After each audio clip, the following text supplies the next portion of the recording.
परम आदरणीय माता जी महाराज और प्यारी सास संगत जी, पहली पातशाही गुरु नानक साहब, दूसरी पातशाही गुरु अंगद, तीसरी पातशाही गुरु अमरदास जी, चौथी पातशाही गुरु रामदास जी।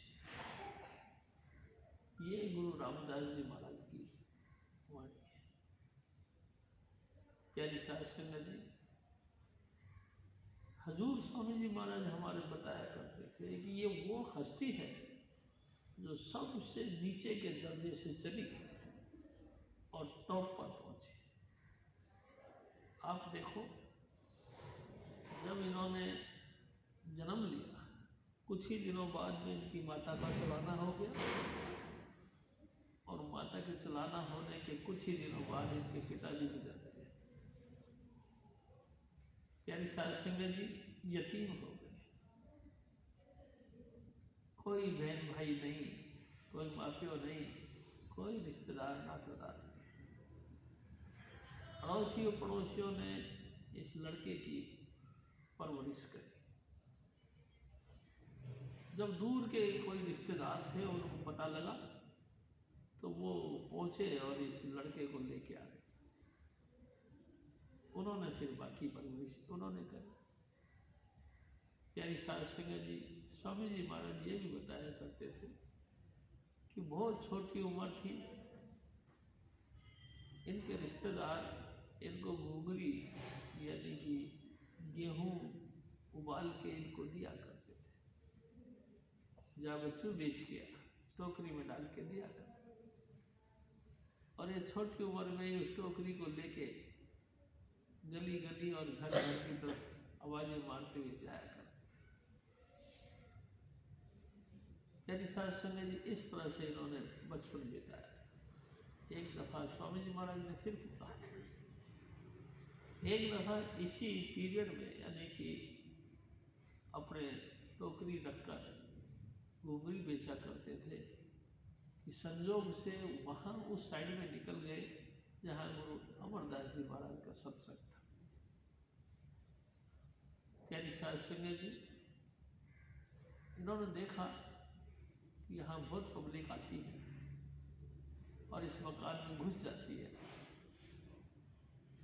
तो मेरा भी यहाँ 2 पैसे का धंधा चलेगा, ऐसा विचार करके उस पंडाल के सामने बैठ गए। प्यारी साध संगत जी,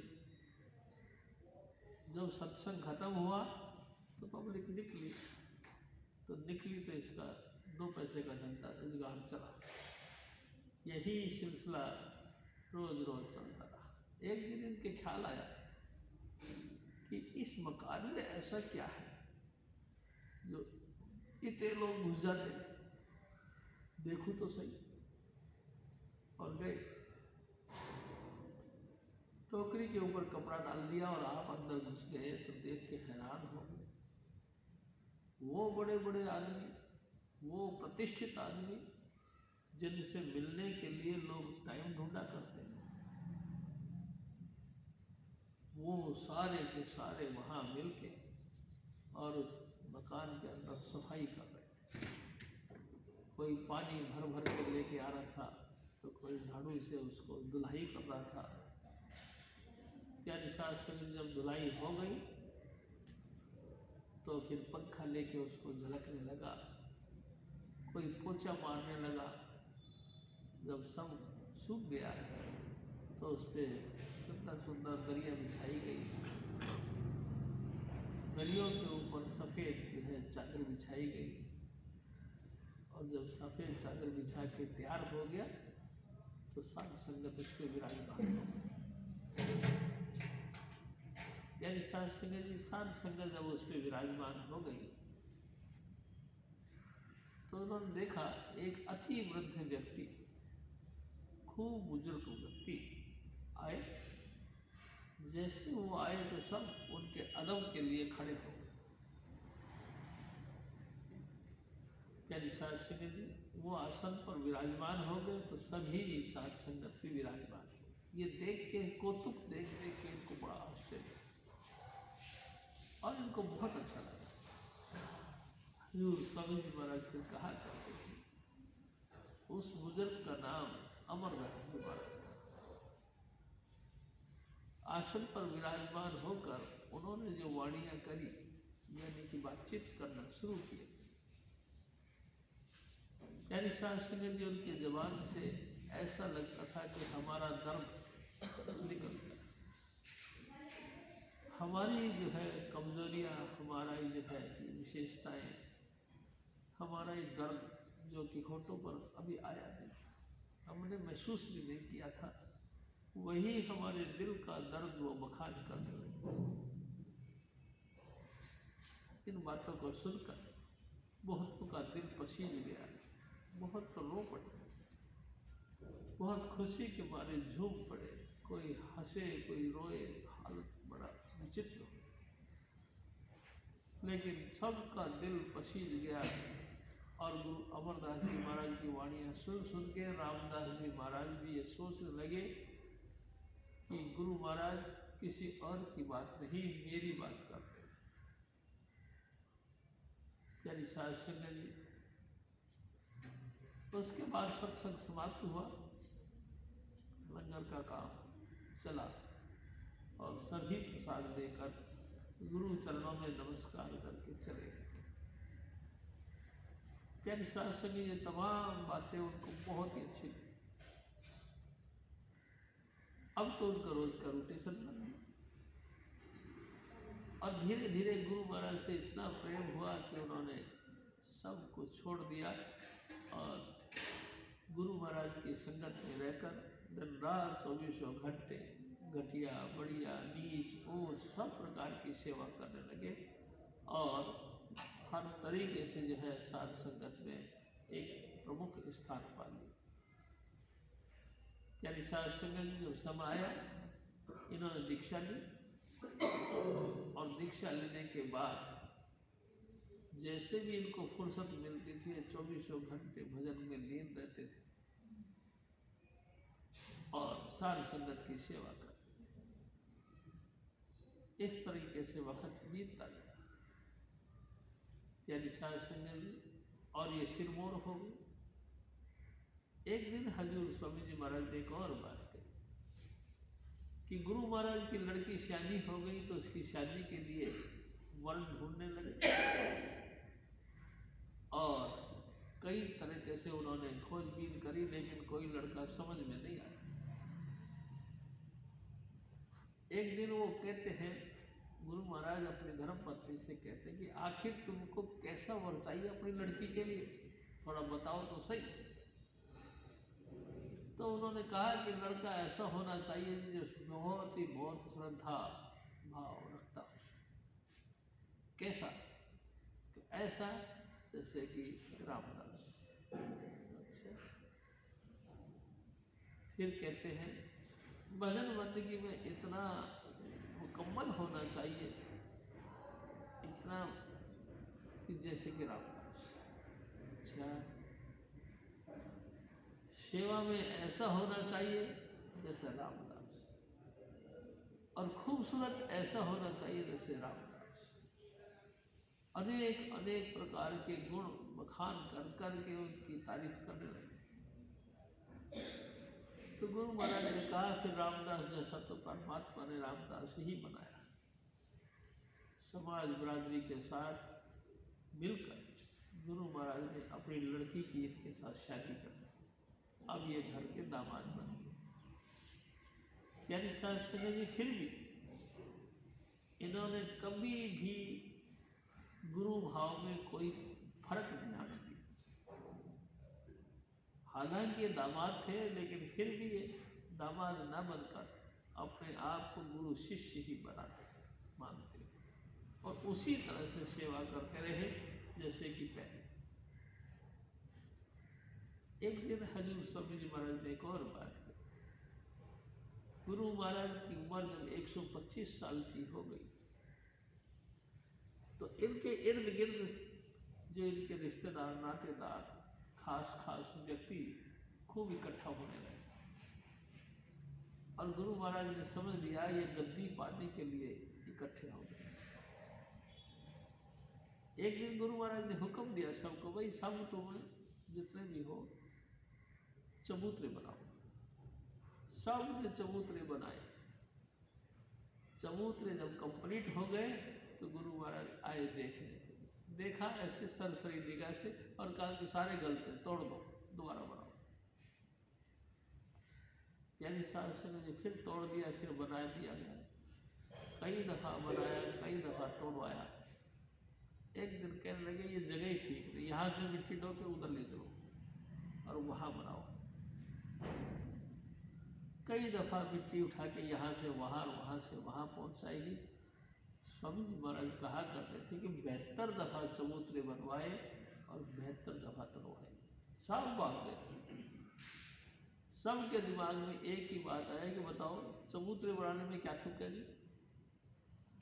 लगता है गुरु महाराज की उम्र ज़्यादा हो गई है। 125 साल की उम्र में किसी की भी बुद्धि स्थिर नहीं रहती। गुरु साहब की भी बुद्धि खिसक गई। सब भाग गए। इनसे भी कहा रामदास जी महाराज को, कह रहे क्या रखा है यार चबूतरे बनाने में, गुरु महाराज की बुद्धि स्थिर नहीं, चल छोड़। यानी शासक जी सब चले गए लेकिन ये लगे रहे।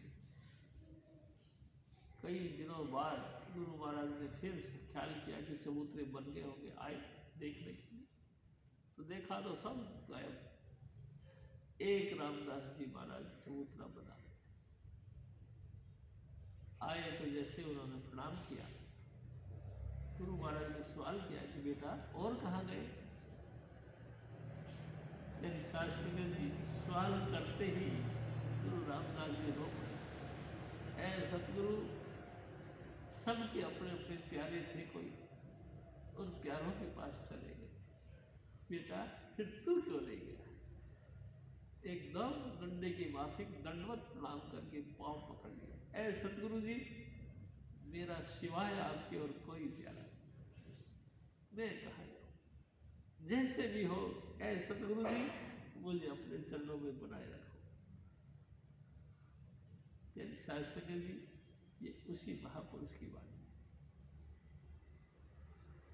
कि इंसान जब से धरती पर आया है और जब तक जाता है शुभ शुभ चाहता है कि अच्छा ही अच्छा हो, लेकिन उसके बावजूद भी कुछ बुरा भी हो जाता है। हालांकि परमात्मा के भाने में बुरा नहीं होता, परमात्मा की मौज से बुरा नहीं होता, लेकिन हमारी थिंकिंग के हिसाब से वो गलत हो जाता है। हम कुछ और चाहते हैं, परमात्मा की मौज कुछ और होती है, हमारा कोई और ख्याल होता है, परमात्मा की मौज कुछ और होती है। देखो प्यारी शासक जी, मैं आपसे एक निवेदन करता हूँ कि हर इंसान की उम्र लगभग 100 साल की मानी जाती है। आजकल घोर का युग है, लगभग 60-70 साल की और 80 ज़्यादा से ज़्यादा 80 तक चल रहा है। लेकिन उसके बावजूद भी हम देखते हैं कोई 5 साल का भी गुजर गया तो कोई 50 का भी गुजर गया, कोई 20 साल का भी गुजर गया तो कोई जो है कि 40-45 साल का भी गुजर गया। किसी का 90 साल की उम्र में भी मौत नहीं आती। ऐसा क्या है। एक दिन हजूर स्वामी जी महाराज ने कहा, अनंत जन्मों से अपन सब जितने भी बहन भाई हैं इस संसार की चक्र में चलते रहे। कई दफा जन्म लेते हैं, कई दफा मरते हैं, अलग अलग माएँ मिलती हैं, अलग अलग घर परिवार और समाज मिलता है। घर परिवार और समाज मिलता है और हम उनकी जिम्मेदारियों को निभाने के लिए बिल्कुल कमर बांध के बड़ी मुस्तैदी के साथ जुड़ जाते हैं। अचानक कोई रोग लग जाता है और हम मर जाते हैं, एक्सीडेंट हो जाता है, हम मर जाते हैं। हमारे कुछ काम अधूरे रह जाते हैं। अभी हमारी उम्र है 80 साल जीना है, लेकिन हम गुजर गए 45 साल में, 50 साल, 30 साल बाकी है और काम भी हमारे अधूरे रह गए। परमात्मा उन अधूरे काम को पूरा करने के लिए हमको सेकंड चांस देता है। सेकंड चांस में हमको उम्र कितने मिलेगी? सिर्फ उतनी जितने की हमारी बाकी रहेगी, 30 साल। प्यारी साध संगत जी आए, 30 साल के अंदर वो सब कुछ हमने पूरा करने की कोशिश करी और 30 साल पूरे हुए और हम अपने घर के लिए चलाना करें।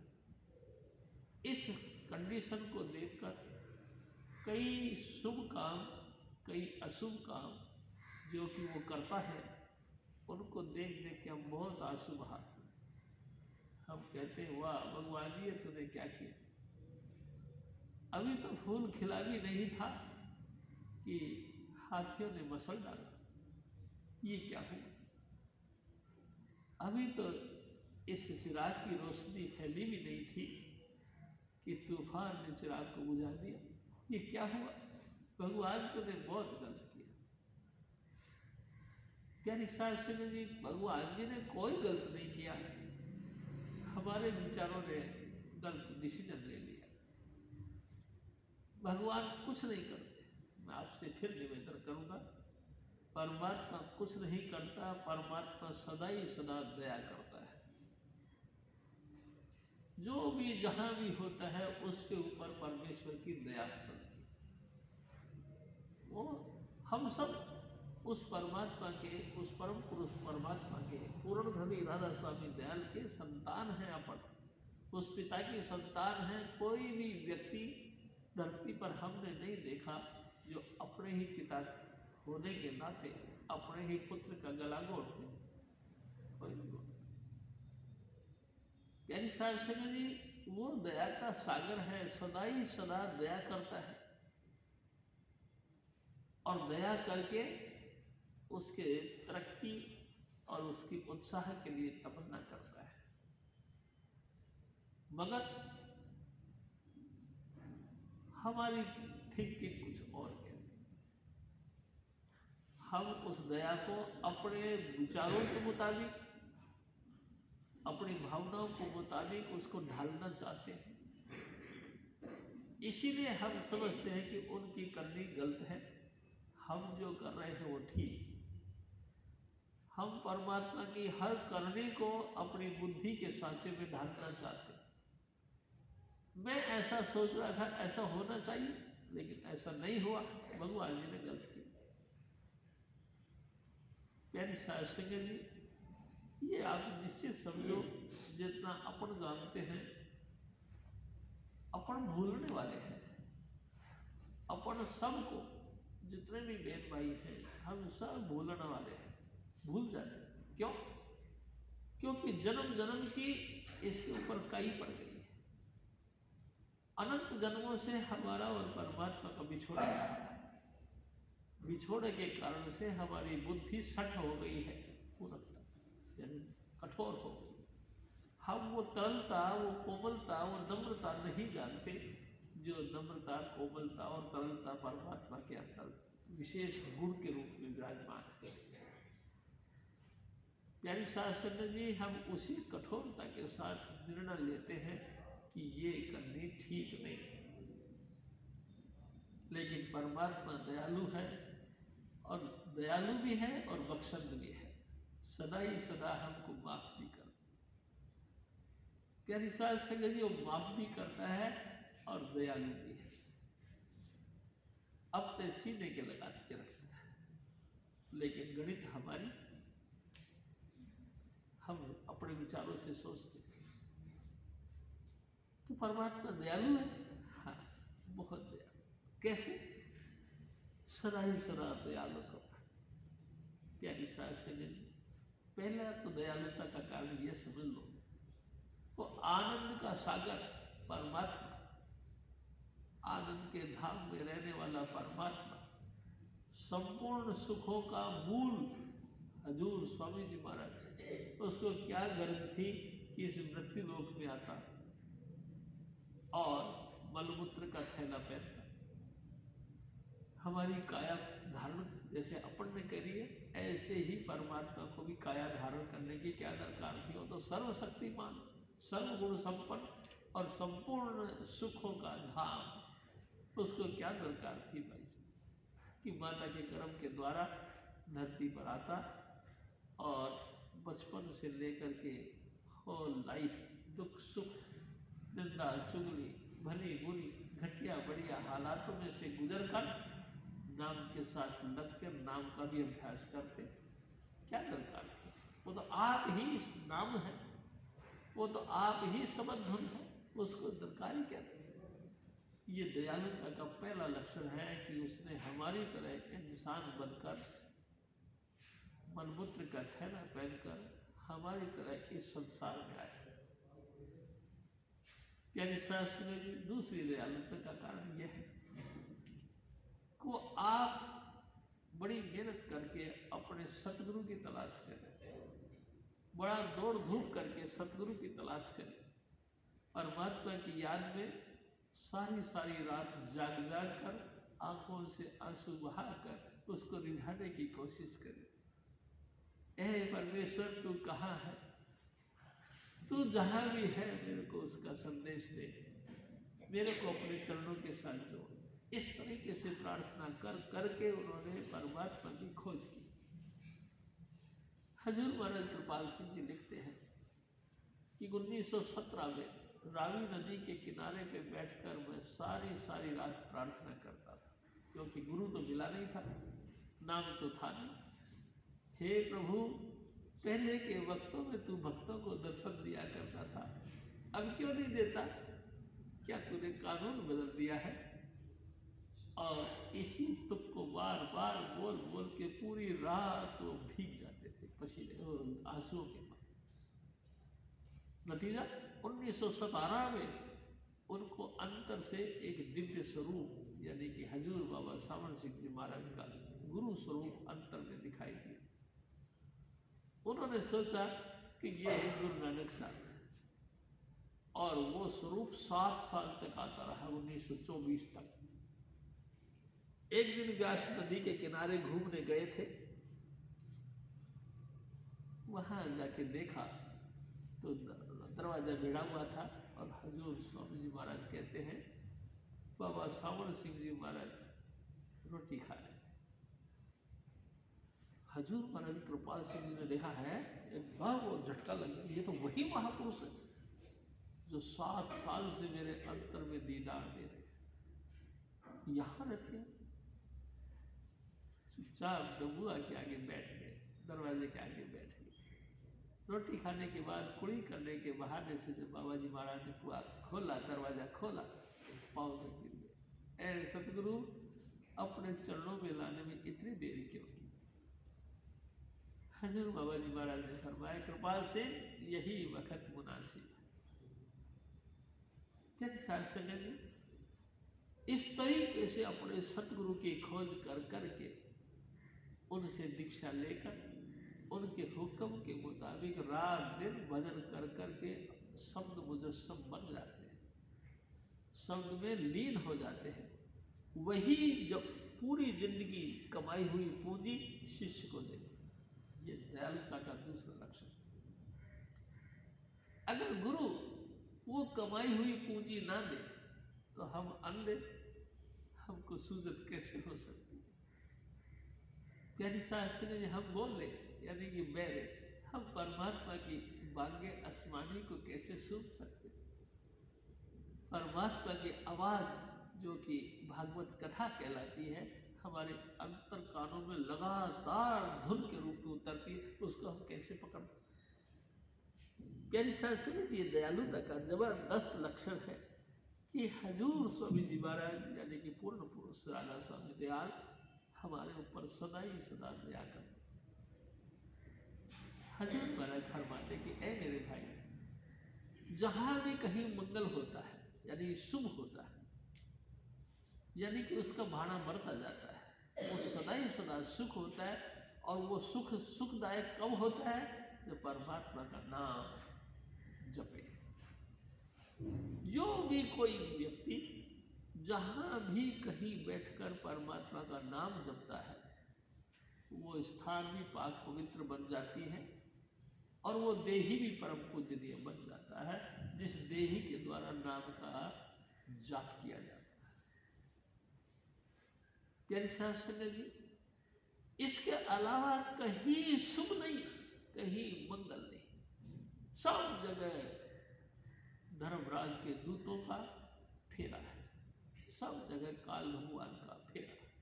हजूर स्वामी जी महाराज ने तो एक दफा तो यहाँ तक कहा, दादू जहाँ जहाँ पग धरूं वहाँ काल का फल। जहाँ जहाँ भी मैं कदम रखता हूँ मेरे को काल का फल ना नजर आता, कोई बच नहीं सकता। अनेक प्रकार के फंदे इस काल में फिक्स कर रखे हैं, बच नहीं सकते। हाँ, काल के फंदे से बचने का एक उपाय नाम का जाप करना, नाम का सुमरण करना। प्यारी साध संगत जी, उस व्यक्ति का, उस स्थान का सदा ही सदा विकास होता है जहाँ नाम आराधा जाता है, जहाँ नाम की आराधना की जाती है। अब सवाल पैदा होता, नाम किसको कहते? उत्पत्ति परलय शब्दे होई, शब्दे ही फिर औत्पत्ति हो। संसार की उत्पत्ति, संसार का विनाश और संसार का भरण पोषण जिस ताकत के द्वारा होता है, उस ताकत को ही नाम कहते हैं। प्यारी साध संगत जी, और फिर दोबारा सृष्टि का विकास होता है तो उसी ताकत के माध्यम से, यानी उस शब्द धुन के माध्यम से उत्पत्ति होती है, शब्द धुन के माध्यम से ही संसार का विनाश होता है और शब्द धुन के मार्फत ही फिर दोबारा विकास होता है। हर हालात इंसान की यानी कि जीव की कब बनती है? जब शब्द धुन के साथ जुड़ता है। जहाँ शब्द उधार आधार लेकर के आराधना की जाती है, वहाँ संपूर्ण मंगल, संपूर्ण शुभ, संपूर्ण तरक्की। नानक नाम चढ़ती कला, तेरे भाने सरबत करो। सबका भला और विकास की तरफ बढ़ना, ये दोनों काम इंसान का तब चलता है जब इंसान शब्द का आराधना करता है, नाम का जाप करता है। नामे ही ते सब कुछ होया, बिन सतगुरु नाम न जापे। स्वामी जी महाराज कहा करते कि जो कुछ हुआ सब नाम के जरिए हो। नाम यानी कि परमात्मा। नाम किसको कहते हैं? एक दिन स्वामी जी महाराज ने कहा, वो परमात्मा जिसको कोई देख नहीं सकता, वो परमात्मा जिसकी आवाज़ कोई सुन नहीं सकता, लेकिन वही परमात्मा अपना परिचय देने के लिए देह धारण करके धरती पर आता है और नाम का अभ्यास करता है। प्यारी साध संगत जी, शिष्य को वो नाम देता है, उसी यानी वो शब्द मुजस्सम यानी शब्द में लीन हो जाता है। फर्स्ट हैंड एक्सपीरियंस यानी कि अपना परिचय देने के लिए वो अकाल पुरुष, वो वाहिगुरु, वो हजूर स्वामी जी महाराज अपना परिचय देने के लिए आप धरती पर आते हैं। जो कुछ पैदा होता है नाम के माध्यम से पैदा होता है। उसी सिरमौर ताकत को यानी कि स्वामी पद को नाम कहते हैं। तो प्यारी साध संगत जी, जो कुछ है सो नाम है। नाम से ही तमाम खुशियाँ, नाम से ही तमाम बहारें, नाम से ही हर तरीके की बरकत और तरक्की इंसान को मिलती है, जिसका नाता हजूर स्वामी चुनीलाल। प्यारी साध संगत जी, सतगुरु जिस नाम का नाता है, नाम गुरु के बगैर नहीं मिलता है। अगर कितना ही हम फलास्फर हो, कितने विद्वान हो, कितने ही ग्रंथ पोथियाँ पढ़ लें, सब कुछ इसके अंदर लिखा हुआ है, लेकिन फिर भी नाम किसको कहते हैं? स्वामी जी महाराज ने कहा, नाम में एक चार्जिंग है, नाम में करंट है, नाम में लाइट है, नाम में धुन है। आपने लिखा हुआ नाम पढ़ लिया, उसमें चार्जिंग नहीं, अक्षर है, उसमें घटिया बढ़िया अक्षर भी हैं, लय भी है, ट्यून भी होगी, लेकिन हमको प्रैक्टिकली नहीं मिलती जब तक कि गुरु नहीं मिलता। गुरु तो हमको बैठा के सामने और टच करता है और अंतर की ज्योत दिखाता है, अंतर का सब धुन सुनाता है। ये लिखा हुआ नाम का काम नहीं, ये तो प्रैक्टिकल गुरु महाराज की कृपा से हमको यानी साथ संगत जी, जिस जिस व्यक्ति ने जहां जहां आज नहीं जब से दुनिया बनी तब से नाम की आराधना की, उन लोगों ने उसका आनंद लिया और उन लोगों का तरक्की हुई। तरक्की क्या हुई? इंसान से देवते बने, देवते से संत बने, संत से परम संत बने और परम संत बनकर अपने धाम में चले गए। आवागमन खत्म। जिन जिन व्यक्तियों ने नाम का आराधना की उनका आना जाना खत्म हो गया, जन्म मरण खत्म हो गया, माता के गर्भ में उल्टा लटकने का सिस्टम खत्म हो गया। वो खुदा के घर में जाकर खुदा के दाहिनी तरफ बैठते हैं, तब संपूर्ण आनंद उनका खजाना बन गया जिन्होंने नाम की आराधना की। हजूर स्वामी जी महाराज फिर और फरमाते, जिथे हरि आराधी तिथे हरि मीत सहाई, गुरु कृपात हरि मन बसे,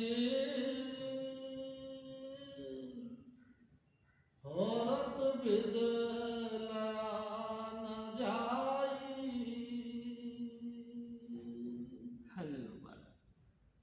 यानी सिंह जी बिना सतगुरु के कृपा के नाम के साथ नहीं जुड़ सकते, और नाम के साथ नहीं जुड़ सकते तो परमात्मा के अंदर रहने वाले वो शुभ गुण हमको नहीं मिल सकते। परमात्मा में बहुत शुभ गुण है, शुभ गुणों का खजाना है। यानी कि यूँ कहना चाहिए कि परमात्मा संपूर्ण गुणों का खान है।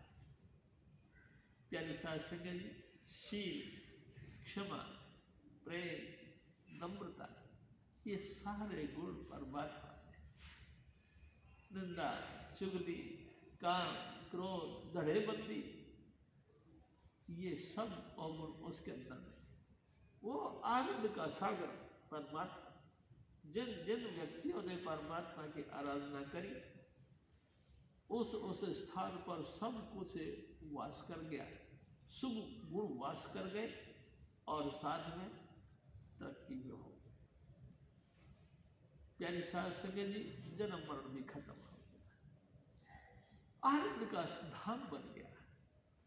और अपन जैसे संसार की चपेटों में थके हुए लोग जब ऐसे महात्माओं की शरण में आते हैं तो ऐसे महात्मा बिना किसी भेदभाव के कि तुम कौन सी जाति के हो, कौन सी धर्म के हो, कौन से देश के हो, कौन सी उम्र के हो, कौन सा खत्ता तुम्हारा गरीब का है अमीर का है, कुछ नहीं देखते। वो भी कहते हैं कि बेटा जिस नाम का आराधना करके मैंने सुख पाया है तू भी बैठ, और उसको भी जिया दान दे भक्ति लावण हर्षों नैन मिलाए जी। अपनी जिंदगी में जो भक्ति की पूंजी इकट्ठी की है, नाम की पूंजी इकट्ठी की है, उसका कुछ हिस्सा आगंतुक को भी देते हैं। वही 5 नाम जुगों जुग पीढ़ी चलती मेरे सतगुरु की, आज की नहीं, जब से दुनिया बनी तब से, चाहे वो कोई भी जमाना था, सतयुग, त्रेता, द्वापर, कलयुग, कोई भी था, जब भी संसार के अंदर किसी को शांति मिली ऐसे महान हस्तियों की संगत में बैठकर ही मिली। किसी को भी आत्मिक उन्नति हुई ऐसे ही महान आत्माओं की संगत में बैठकर आत्मा की उन्नति हुई। किसी का भी जन्म मरण खत्म हुआ ऐसे ही हजूर स्वामी चुनीलाल जी महाराज जैसी परम हस्तियों की सोबत में बैठकर ही उनका जन्म मरण खत्म हुआ, आवागमन छूट गया। प्यारी साध संगत जी, इसके अलावा कोई तरीका नहीं। बहुत लोगों ने कोशिशें करी, हजारों तरह के योगिक क्रियाएं करी, प्राणायाम किया, जल में खड़े हो के जप किया, तप किया, अपने आप को पंच अग्नि में जला दिया, लेकिन शांति नहीं मिली। यानी जन्म मरण खत्म नहीं हुआ। जन्म मरण खत्म हुआ बस इसी तरीके से गुरु की संगत में जाओ, और गुरु की कृपा से उन्होंने जो हमको पूंजी दी, उस पूंजी के ऊपर 100% यकीन के साथ यकीन करो कि स्वामी जी महाराज ने जो कुछ कहा है वो बिल्कुल फिट है, और ये हजूर स्वामी जी महाराज आप हमारा उद्धार करने के लिए धरती पर आए।